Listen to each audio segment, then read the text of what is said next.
Number அதே தான். இப்போ 115 ஸ்கொயர் இருக்குமா, 115 தி ஹோல் ஸ்கொயர்.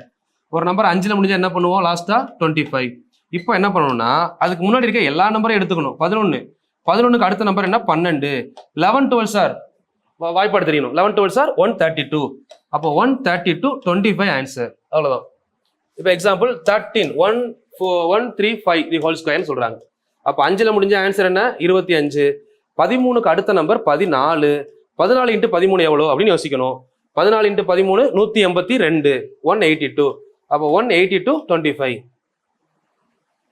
ஓகேவா.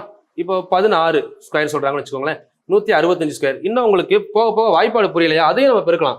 இப்போ 5 ஸ்கொயர் 25, அதை தனியாக வச்சுட்டோம். இப்போ 16 எது கூட பெருக்குவோம், அடுத்த நம்பர் 17ஓட பெருக்குவோம். எனக்கு 16 17 பெருக்க கஷ்டமா இருக்கு. 16 ஸ்கொயர் எவ்வளோ, 256. அது கூட ஒரு 16 கூட்டுங்க, வந்துடும்ல. 256 + 16 256 கூட ஒரு 16. 256 கூட 6 கூட்டினா 262. 1 கூட்டினீங்கன்னா 272. 272 25. இப்போ இதுவுமே அப்படிதான். 14 13 இருக்குங்களா.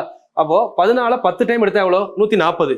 3 14 எவ்வளோ, 42. 140 42 182. 182 25. இதுக்கு மேல போக போக உங்களுக்கு இந்த சைடு கால்குலேஷன் நல்லா தெரியணும். 2 digit number multiplication, 3 digit number multiplication அது ஸ்ட்ராங்கா இருந்தீங்கன்னா போக போக பண்ணலாம். ஸோ இன்னைக்கு இது போதும்.